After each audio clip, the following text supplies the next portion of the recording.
Good morning, Jill. Good morning, Evie. Let's sit down and have some coffee before we start everything today. You guys get to join us in some coffee or, the beverage of your choice. Find something. Yeah, I spilled mine though because this teapot is hard. It's hard navigation skills. But anyways, yeah. My clicker doesn't work, so I had to press record back there, and then that's why you saw me walk over. But that's these aren't going to be edited. We want you guys to see us in real life, how we start our day or how we finish our day or how we take a break. Like, we're just going to randomly come and talk to each other in front of you, and then maybe include you a little bit or maybe not. I don't know. We talk to each other about how we slept the night before. We go through what we're going to do today. I slept great last night. Evie did not sleep well. She's got teenagers at her house, and so many teens. I think we can all remember being teenagers and feeling like, well, and the world doesn't exist outside of your bubble. So even in a house like where your mom can hear you, it's so easy to forget. Like, oh, right, it's not a sound bubble around my room at 2 a.m. Yeah. Well, and then the deal was, a little slice of my life is, school starts on Wednesday, so they wanted to go back to school shopping at the mall in Washington Square. We're in North Portland, and I'm like, well, I have a job, like I have to go to work, so you'll get there when the mall opens. Yeah. So yes, your friends can spend the night, so I'll take them all to the mall, but you have to go to bed early. And early could have been midnight. Right. Right? But at 3 a.m, just laugh screaming, which that's fun, right? Laugh screaming. So I just walked in, and the teens had multiplied from what I went to bed. I was like, what? I was just like, you guys stop screaming. And we're going to the mall in the morning, or I'm not taking you. I'm not waiting for you. No, we're going to get up. No, it's okay. We already know. We're still doing it. And I was like, okay. But you're not going to be jerks about it because you're tired. So then I couldn't get back to sleep. So then it was 4 a.m, and they were still awake. And I'm like, enough already. Yeah. So were they awake? No. So I left the house. I mean, I'm not mad, but I'm like, I'm not going to. We have so much work to do. Yeah. Yeah. And you part of our try work is we got to regroup. You can't, and you weren't going to go in there and wake them up and because that would only lead to grouchiness. It would. Roxy's very good at like going, hi, beautiful. That's very sweet and everything. But I'm like, this is nonsense. You are like, I think she's still asleep when she does it. She sleep compliments. And then, but also like, we're still, you had a good night's sleep, which is great, but we're still exhausted from because the weekend. our weekend was crazy. Yeah. Anthem was I'm not so good. Not in my 20s anymore. It takes more than one night's sleep to make up for. That show was so good. much. I mean, Jill, you mentioned the audiences for both of them so far have been great, but there was really something special about Saturday. Yeah. So many people were singing along and clapping, like, rhythm clap. It was just smiling, gasps of joy, and like we could hear around us, and like people getting excited for certain songs, or Roxy's boyfriend secretly took a video of his mom. And it was like a prayer, and she was just like bouncing in her chair and singing the words, and that's exactly what we wanted. So it was the whole point of this show. And then we turned right around yesterday morning, got up and came to rehearsal for the next show starting in October. So, I mean, you got to practice and learn that, right? So those numbers are good too. It's like, I love this whole heartbeat. So we have our like nautical stuff, and then our weird fairy tale themed show where Rapunzel's top is just her hair wrapped around her body. And then this show I feel like is definitely for the drag-alongs. Like lots of the fellas were into it. Want it. Yeah. Want it. It was very cute to see all of that that happened twice in a row. Yeah. So I'm going for a three-peat for that song next week. But anyways, we're a little pooped and we have a lot of businessy things to do today. We have to like back end. Got to work on the back side of the new website Joe's building. Yeah. Got to work on. And both of us are good with words. We're good at writing things and saying things, but it's still a lot of work to get those words out of your brain. And he gave us a boring job to do, which was like creating this like database thing that can populate. Oh, so yeah. I was like glazed over going, got it. And Jill was like, got it. But Jill really does got it. And I'm like, yeah, great. So this teapot is so hard to use. Yeah, you just got to go. You're for right. it. You got to tilt. Yeah. You got to really. You got to tip me over and pour me out. That's what that is. Yeah. So this might be getting too long for Instagram, but we're popping it over to YouTube, right? TikTok and YouTube. And if you want to follow us on all three places, give us some follows, like and subscribe. That's what they say. Totally. This is so produced by us not producing it. But this is what we're like. And, this was actually kind of born from Joe.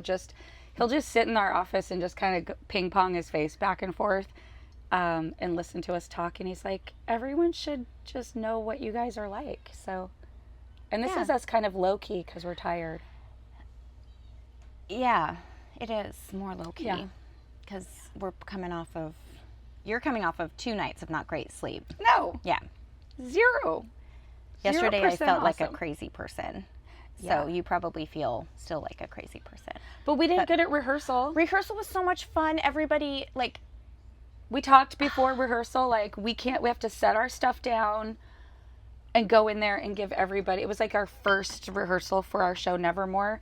And so they're all tired, right? And so we're like, we got to go in there and pump everybody up. And then it was just kind of one of those magical days where everyone's a little everyone punchy, Yeah, but everybody worked so hard and they looked so good for their first rehearsal with our closing number, which is such a long piece and has so many different parts so to the puzzle. You guys, if you're creeps like us, you will love this show. Yeah, for sure. But man, they just really did it. They even no matter how they came yesterday, whether they were tired or had to go to work later, or they put all of their effort into that 2 hours we were here yesterday, and it really showed. It was really cool. They really show up for not only for us but for each other too, which is really, really. It's lightning in a bottle. It's dreamy, which cast makes me sure. We cry a lot once at them. They're so touching. Per rehearsal, I tear up, and then at least there's multiple times when I'm watching them perform in a show that I get teary-eyed because it's just so so proud of the hard work that they put in, but then also I'm gonna cry right now. Proud of how they treat each other. It's just really. It's really special to have a huge group of women. Because we have all humans and women and people. We have 22 total, 23, 24, 25 with us, people working together. And for that many people consistently, we change our cast per show. So there's a different group of 15 dancers or 14 or, whatever the number is. Right. And to have it now be September. And we've been working together since the end of December, and every group we've put together has worked so well together and worked with each other and gotten to know each other and really taken the time to our outgoing care. Dancers will scoop up a lot of performers are introverts. Yeah. I know you and I both kind of grew up being that way too, and then you get an audience, but so we have a lot of people kind of like us on the team too, and the outgoing people really scoop up the shy folks, and I've watched the Shire folks like become way more developed and way more free speaking and less less reserved. Like you would never know they were reserved unless you knew them, but like less reserved on stage and it's just magical. It truly is the human element, I think, to that is for anyone who doesn't know, like that's really important to us because we have to spend as we're growing this, our free time basically with people for hours and hours and hours a week. And so, you know, the forward facing might look like, oh, we're demanding and we do this and it's conditioning and you better do what we say. But truly what we're looking for is like, please be people we enjoy being around, because I feel like that the bonus is acrobatics. The bonus is leaps and turns and but like that special face in the performer, like someone at auditions, we're so intrigued by that, and then they turn out their personalities just like that. Like, hi, like it's just so sweet. So behind the scenes, we really truly like to have a nice, supportive work environment, and have fun doing it at the same time, which has been not always our experience. So it's been really and you just never know, right? Like you hold auditions, and this is across like all my years of being on teams and like we're referring to like our whole lives. So like if I've auditioned for a team, you audition with a bunch of other dancers, or like if you're coaching a team and you audition a bunch of dancers, you're going to choose based off of like scores that judges give, or you know, like if somebody's already been on a team, you can take that into consideration. But at the end of the day, those are scores. A lot of times, like you don't know who your teammates are going to be. You don't really know like who you're going to be coaching until you get into it. And I'm not going to say lucked out, because I will say that Vega as a whole, like the dancers that come here are really kind to each other. And we set some good boundaries at the beginning of the year too. So I do want to give us some credit that we didn't just like luck out and people were just like, but we did get a bunch of humans that came in as their authentic self, and they're just really cool humans. We stated like what we were looking for, what we wanted. They clocked it, and then they brought that. And that's the thing, is like, you know, trying out just to see if you're good enough, trying out to just know whether or not you made it isn't a reason.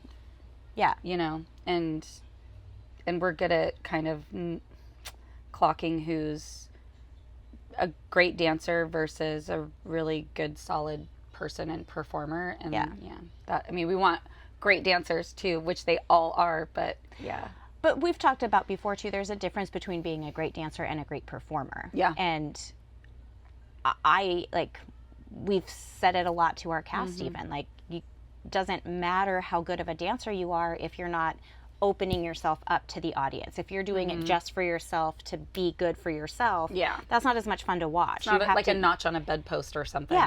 You have to be vulnerable enough to do the dancing for somebody outside of yourself, and that's what invites people in, and that's what, it's scary, but that's what like brings people back, or like captivates hearts. And so it's not always about like the most it is nice. I mean, we also have lucked out with very technical dancers and people who can do really cool things, but here's the thing, it's like we'll say out loud like, okay, in this section of the piece we really want, you know, a technical pass down the center of the room, or some tricks and stuff, and the other not everybody on the team can do that. And so they're all like, oh that would be cool. So there's no ego, right? So like they are just stoked that in the show that they're in, somebody's doing something unworldly almost. You know. But if you've seen the shows, we know what we're saying. But she's Louise. But they're all just so happy for each other. Gosh. Anyways, I'm excited for Saturday. Me too. We have one more anthem show. Check it out. If you can come, I highly recommend it. I said on Saturday, like, I can't believe I only get to watch it one more time, and we've watched it. You know, like we put it together. We choreographed it. We put it together. Some of the cast did a lot of those numbers too. But like we've watched it along the process, and now watched it 2 times, and I'm like, I really feel like I could watch Anthem every single Saturday until Nevermore opened. Like we're not going to do that, but that's how much it's just so much fun. It's a thrilling ride to go on. I'm really proud of it. It was kind of an impromptu show this year too. Like we had all our shows lined out for 2025, and we shifted and because gears. of stuff like this, we're like, it'd be so cool. And then wonder when we would do a show like that. We pop up an idea, and then that's where we're really good together. Is we're just like, let's just do it. Yeah, let's just do it. Yeah. So we removed one new show we were gonna do that is, I'm not even going to talk about it yet because I'm just not ready to, but it's really big, and I think it's going to be a laborious production, so we pulled that and put this one in instead, and it was just a piece of cake. Yeah. We put it together in like just over a month. Yeah. So, yeah, piece of cake. We did a Vega retreat up to Seattle, and and we kind of concepted stuff there. There's our ding dong to have us be done for the day. Now. Anyways, okay. Bye. My child's trying to find me. Talk to you later. Bye. My remote broke, so I have to walk over.